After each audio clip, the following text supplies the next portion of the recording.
Assalamualaikum warahmatullahi wabarakatuh. Kembali lagi di video saya yang akan membahas materi tentang efektivitas dan mutu sekolah. Sebelumnya, perkenalkan, nama saya Muhammad Yusuf dengan NPM A1B022062 dari Prodi Pendidikan Guru Sekolah Dasar Universitas Bengkulu, mata kuliah Pengelola Pendidikan dengan dosen pengampu Bapak Dr. Muhammad Kristiawan MPD. Baiklah, langsung saja masuk ke materi. Pengertian sekolah efektif. Apa sih itu sekolah efektif?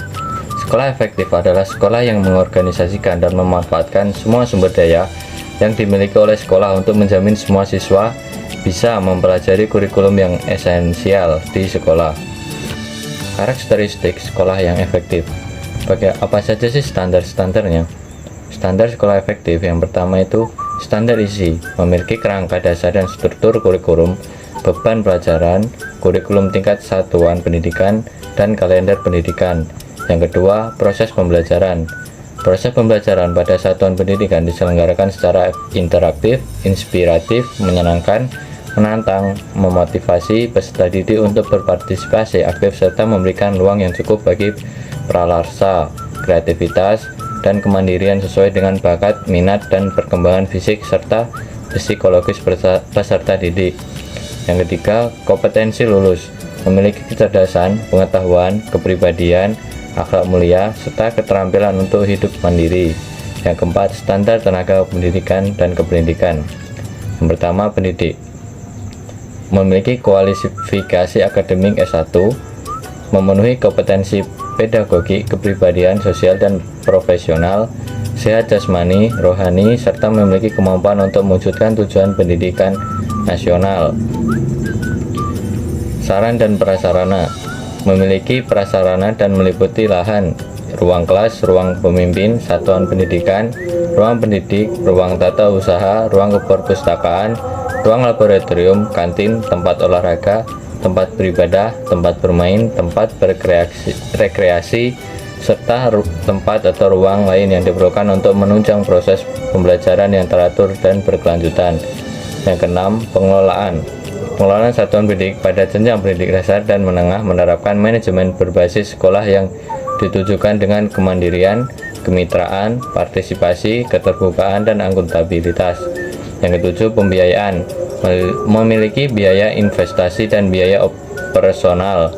Yang kedelapan, penilaian. Penilaian hasil belajar dilakukan secara kesinambungan untuk memantau proses kemajuan dan perbaikan hasil dalam bentuk ulangan harian, ulangan tengah semester, ulangan akhir semester. Model-model sekolah efektif. Yang pertama, model tujuan. Model ini berkaitan dengan asumsi bahwa sekolah adalah sebuah organisasi. Model tujuan sering digunakan untuk meneliti dan menilai ketercapaian sebuah sekolah. Yang kedua, model mutu total.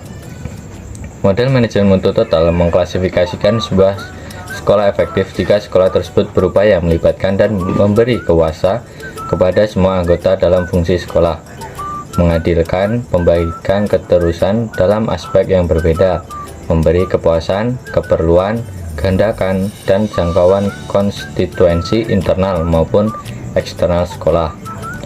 Yang ketiga, model proses. Berdasarkan model proses, sebuah sekolah efektif sering fungsi dalam sekolah tersebut dalam keadaan terus efisien dan aman. Model ini menekankan pada aktivitas-aktivitas yang dijalankan sebagai kriteria penting efektivitas sebuah sekolah. Yang D, usaha meningkatkan efektivitas dan mutu sekolah. Menurut Daryanto tahun 2006 bahwa usaha untuk meningkatkan efektivitas dan mutu sekolah dapat dilakukan dengan cara sebagai berikut.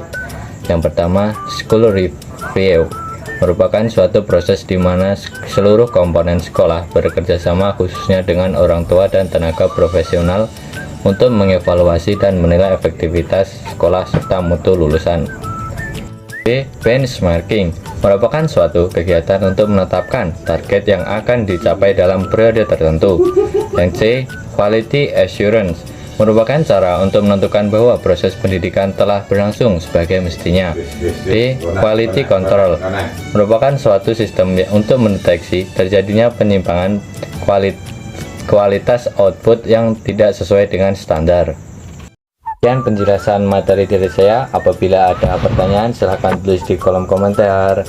See you next time. Wabillahi taufiq walhidayah. Wassalamualaikum warahmatullahi wabarakatuh.